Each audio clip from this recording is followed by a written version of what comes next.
Desperate times call for desperate measures. This is especially true for many of us in healthcare, as we find ourselves adapting to new roles and new units, innovating to tackle a new disease while adjusting to a new surreal reality. Hence, in an effort to re-establish some degree of normalcy, we decided to resume the release of our episodes on the Neurocritical Care Society podcast. As I say, the show must go on, and at least now you can listen to something that is non-COVID related for the next 20 minutes. I hope you enjoy this episode.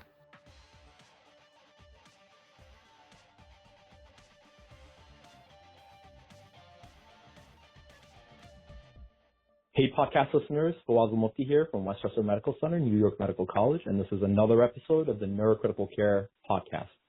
More than 60 million new cases of traumatic brain injury occur worldwide annually. And intracranial bleeding is a common complication of TBI and increases the risks of raised intracranial pressure, brain herniation leading to death and disability. Tranexamic acid reduces bleeding by inhibiting enzymatic breakdown of fibrin blood products, fibrinolysis. Evidence from the CRASH-2 trial showed that an absolute reduction in mortality of 1.5%, with a number needed to treat of 67, in patients with extracranial bleeding treated with tranexamic acid within 3 hours of injury. However, CRASH-2 did not specifically answer the question of an effect on mortality in patients with intracranial hemorrhage. Like many of you, I've wondered whether the administration of tranexamic acid, or TXA, in patients with traumatic brain injury might impact mortality, morbidity, or even reduce or prevent ICH expansion and thus avert brain herniation and death. CRASH-3 was the latest massive, pragmatic, multi-center, randomized controlled trial brought to us by the London School of Hygiene and Tropical Medicine Trial Unit.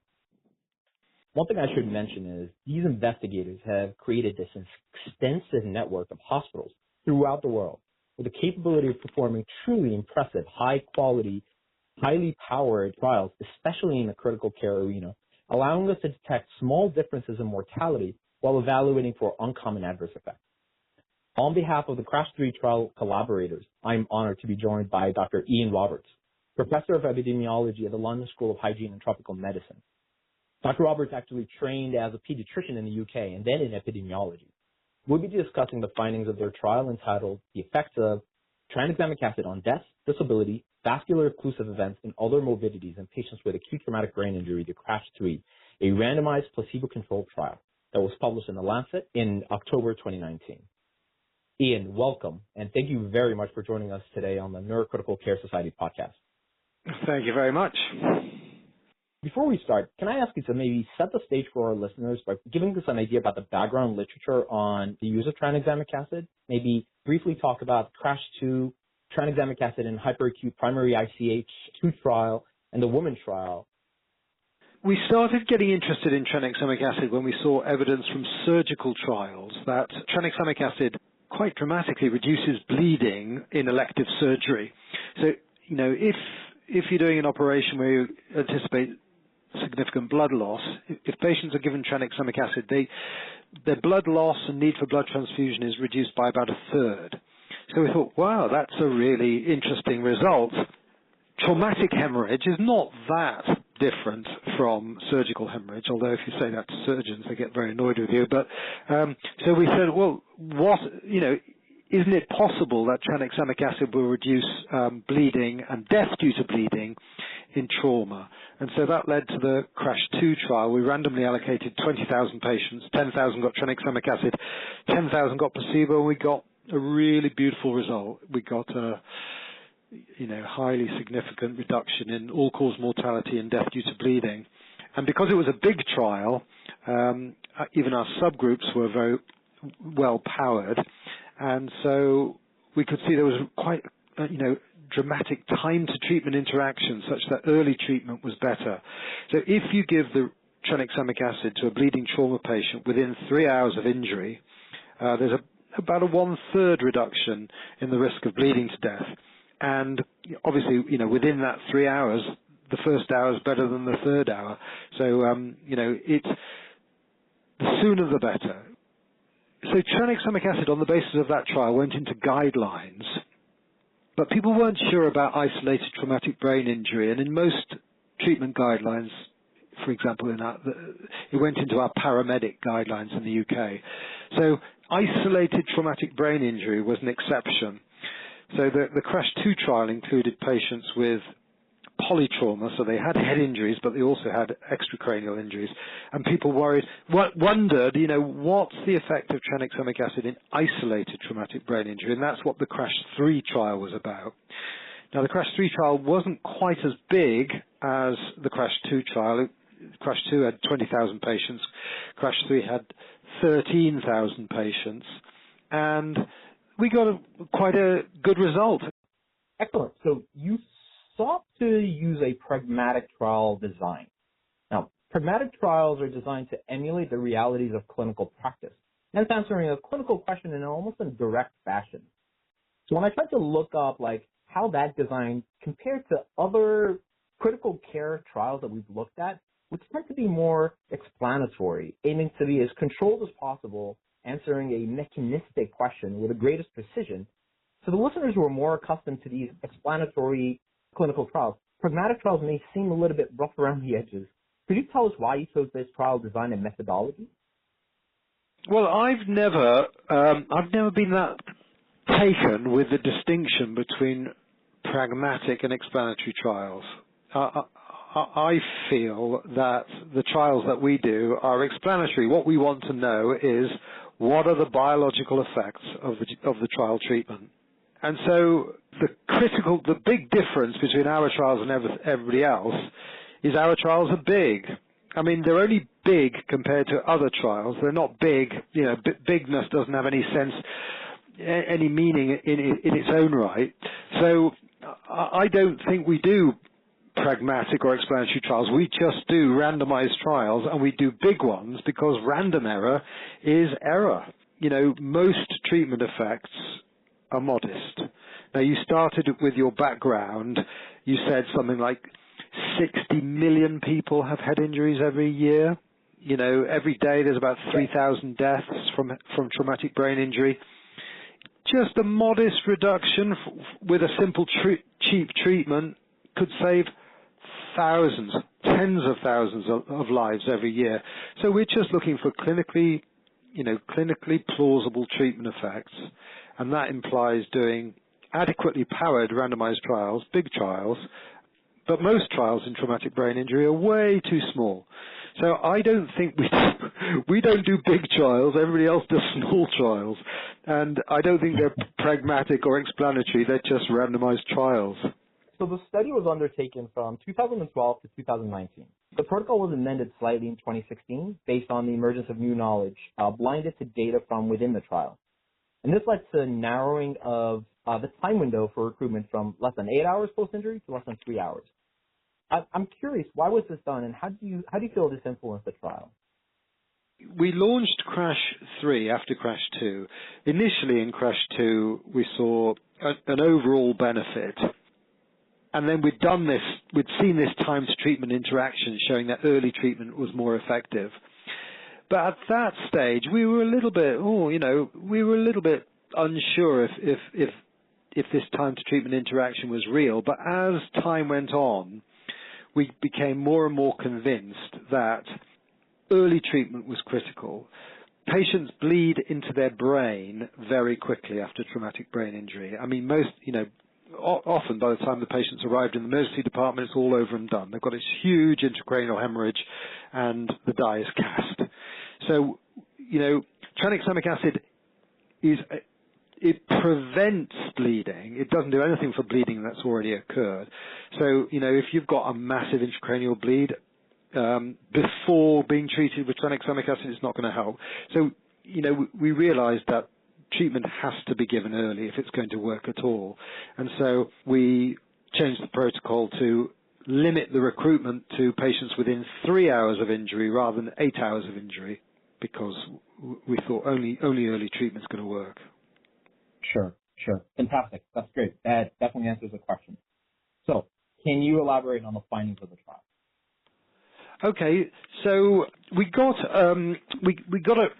I think a very nice result. There was a reduction in head injury death in patients treated with tranexamic acid. It was quite a modest reduction, but as I mentioned before, even modest treatment effects are worthwhile knowing about if it's an inexpensive, drug and just a relatively simple injection. So, we got about 18.5% dead in the tranexamic acid group versus nearly enough 20% dead in the placebo group. As the trial was going on, we pre-specified in the statistical analysis plan. We're a little bit surprised how many patients were being recruited who had a GCS3 and bilateral unreactive pupils. Now, these patients are they've got a very poor prognosis regardless of treatment. So, if a patient's essentially dead at baseline, then the treatment's not going to have any effect. And the inclusion of those patients will bias the treatment effect towards the null. So we pre-specified a sort of sensitivity analysis on the primary endpoint. And we said, look, we'll look at all patients because that's, we're going to look at all patients, but we're going to do an analysis excluding these patients who've got this dismal prognosis at baseline. And when we did that, as we predicted, the treatment effect was slightly larger. Yeah, we got a slightly larger relative risk reduction of about 11% as opposed to 6 or 7%, but before taking them out. Were patients too sick to benefit? So when comparing CRASH-3 to the CRASH-2 traumatic brain sub-study, the overall rate of head injury-related deaths was 12% in the CRASH-2 sub-study versus 19% approximately in the CRASH-3 trial. So do you believe it's possible that the presence of these patients diluted out the beneficial effects of tranexamic acid? Yes, I do think there was dilution to the null by causes of death that are not affected by tranexamic acid. So, in head injury, you tend to get these early deaths that are hemorrhage related. Bleeding is something that happens very early. So if you're going to get an intracranial hemorrhage, brain herniation and death, that will be, on day, within 24 hours of the injury. But you can survive that only to die of something else, because there'll be, brain edema, infection, all sorts of other things that can kill you along the way. So to some extent, in head injury, you only live to die of something else if you've got a very severe head injury. Now, the reduction we saw quite a large reduction in early head injury deaths within 24 hours, and that was in all groups, mild, moderate, and severe. But whereas in the mild and moderate groups, if you didn't die on the day of the injury, you were much more likely to survive. Because nothing else is out there to kill you. In the severe patients, even if you survived the day of the injury, you could die within 28 days from different causes. So I think there was a lot of dilution towards the null from those other causes that are not affected by tranexamic acid. I mean, the drug was only in the body for about 8 hours. It's an 8-hour infusion, so it's not, tranexamic acid is not an antibiotic for, sepsis on day 15 or something. So, you wouldn't expect an effect on that. Absolutely. All right, that's great. One comment I'd like to make, and actually something I was discussing with some colleagues, we were very surprised that patients with, for the most part, mild to moderate traumatic brain injuries, to your point, these are essentially the patients who have the best chance of survival. And these are the patients who we all feel should be more salvageable. We're actually surprised with the percentage of, these aren't typically patients you expect to die necessarily, but in looking closer into the paper and in some of the tables, a significant portion, almost 6% versus 7.5%, so 5.8% in the tranexamic group died versus 7.5% died. And again, a study that's this big truly gives us a true real-world incidence of death in this mild to moderate group. So I think that in and of itself answers a lot. And that is definitely the group that we are all trying very hard to save. There are, again, to your point, there are patients who will come with their pupils blown, dilated, and essentially almost dead on arrival. That being said, we still try to salvage patients. We still try our best to help these patients, but sometimes we're unsuccessful. And we're actually less likely to be successful in these patients with extremely severe TBI with a GCS of 3 than we are with like a mild to moderate TBI. So my next question is, you mentioned that tranexamic acid did cause a statistically significant reduction in head injury-related deaths within the first 24 hours. However, can we say that this suggests an efficacy in reducing hematoma expansion?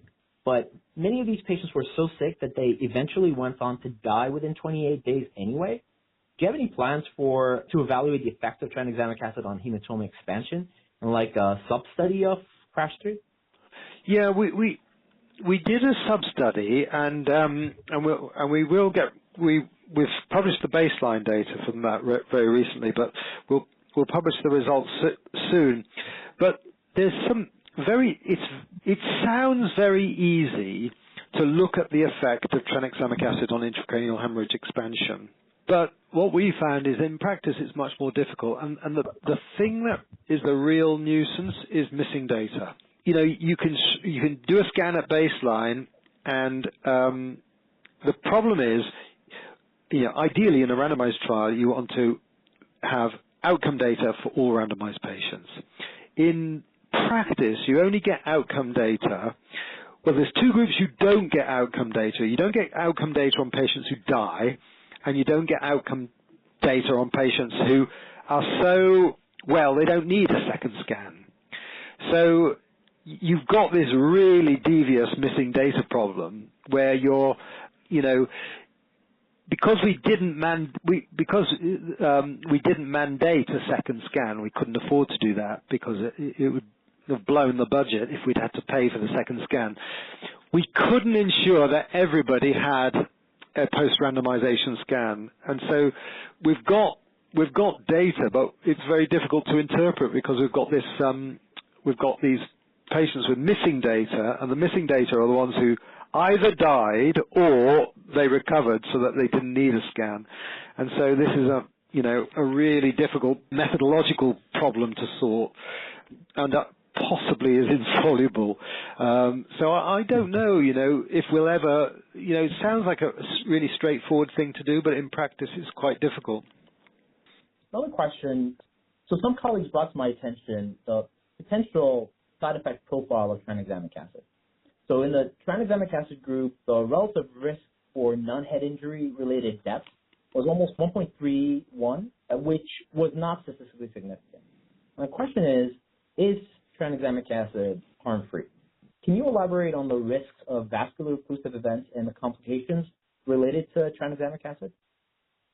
Yeah, the vascular occlusive events, I don't think there's any evidence that tranexamic acid, in trauma patients, we couldn't find any evidence that tranexamic acid increased the risk of vascular occlusive events. So we published in the paper, in the Lancet paper, we said we looked at complications in those treated early, in those treated late, and in those treated at any time. We thought that if any time there was going to be an increased risk of vascular occlusive events, it would be the patients who were treated late.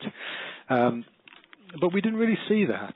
We've got a relative risk of, patients treated at any time, all vascular occlusive events, the relative risk 0.98.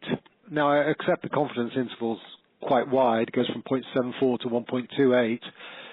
But in the CRASH 2 trial as well, we didn't get any more vascular occlusive events with tranexamic acid. In fact, we got fewer vascular occlusive events with tranexamic acid.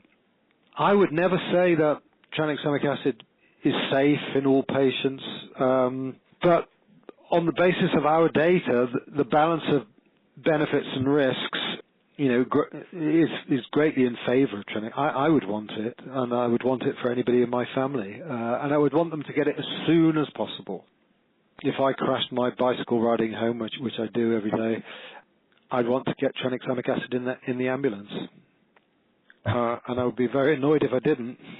Yeah, I genuinely hope you don't crash your bike on your way.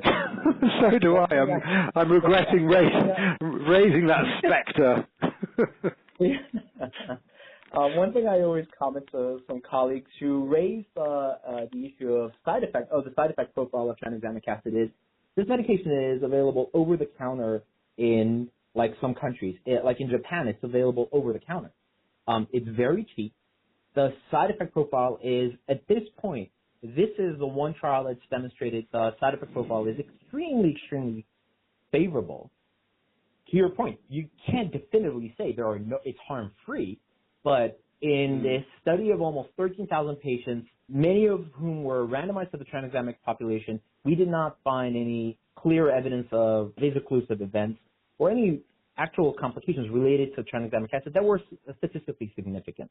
Just out of curiosity, what are your thoughts about the use of tranexamic acid in patients with aneurysmal subarachnoid hemorrhage? Again, completely taking you off on a tangent here. Yeah. But any thoughts on that? I think that there was the TITCH-2 trial of tranexamic acid in hemorrhagic stroke, and that was kind of encouraging. There was a reduction in early death, but it was quite a small trial, only 2,000 patients. They didn't find any adverse effects with tranexamic acid, and now we're hoping to do a larger trial in hemorrhagic stroke.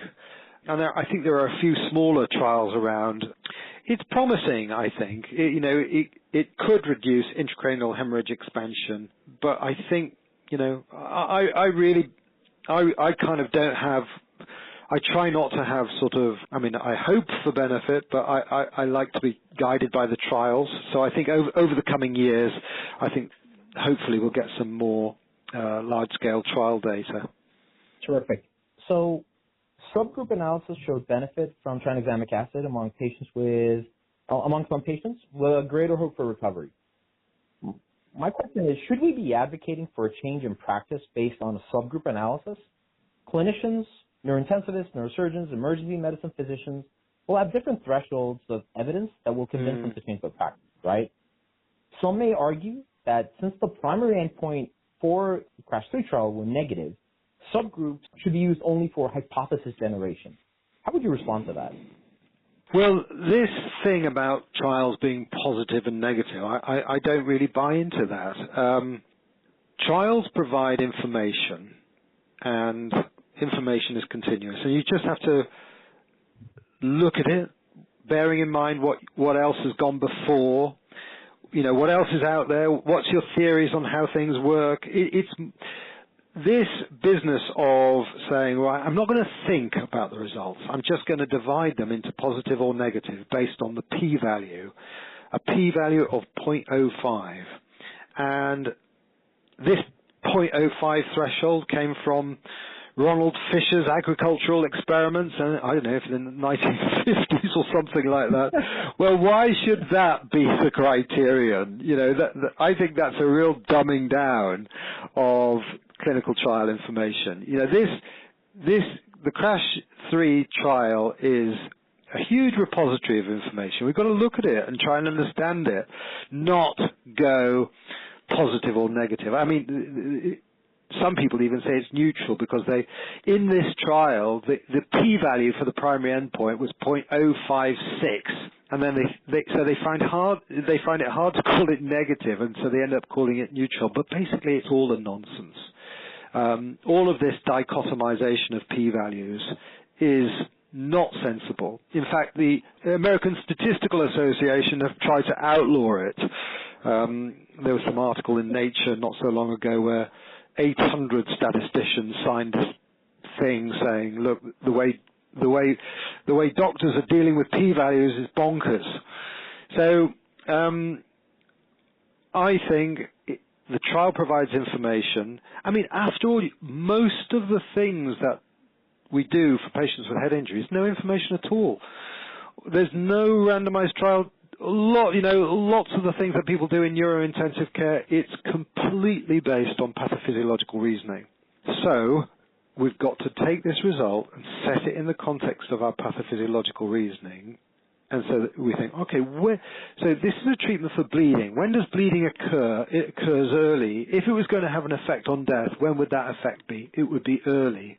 Who's it likely to be most effective on? And I think, a lot of people will say, well, if death is the outcome, well, the patient group where bleeding accounts for most head injury deaths, and that's mild and moderate. And you just have to use your reason and common sense. The other thing that I feel is very important is that we shouldn't be looking at the null hypothesis. CRASH 3 was filling in a subgroup of the CRASH 2 trial.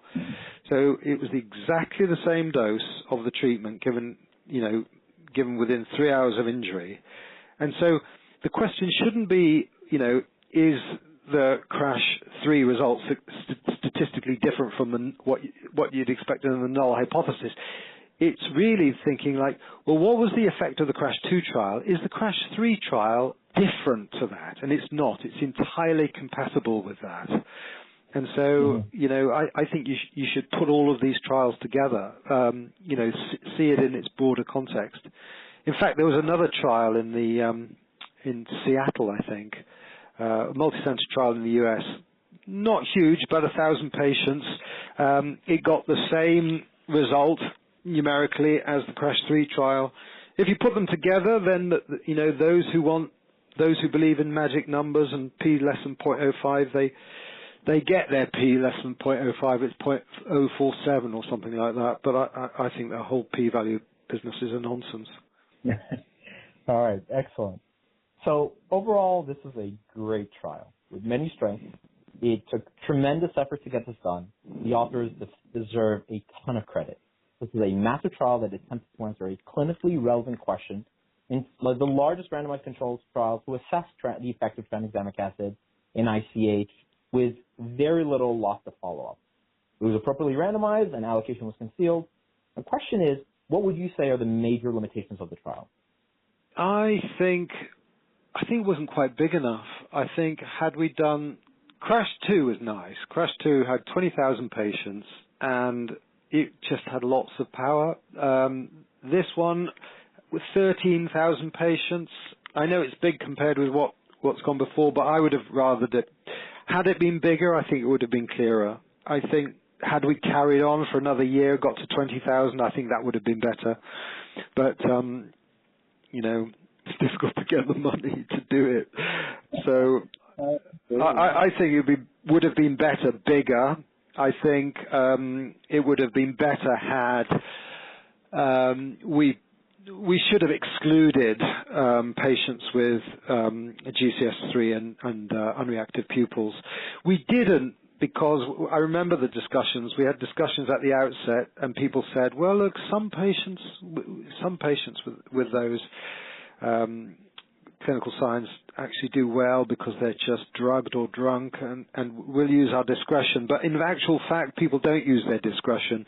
And so because patients technically met the inclusion criteria, they were randomized, but they died very soon after admission, and they just tended to bias the treatment effect towards the null. I mean, we spotted it before we got to before we unblinded the trial, and so we could plan for it in the statistical analysis plan, but I think probably it would have been better if we'd excluded them. Fantastic. Ian, in conclusion, I'd like to congratulate you, your co-investigators, the patients and their families for this incredible effort in increasing our knowledge as far as the management of traumatic brain injury, especially in the use of tranexamic acid in TBI. Thank you all for listening to this episode.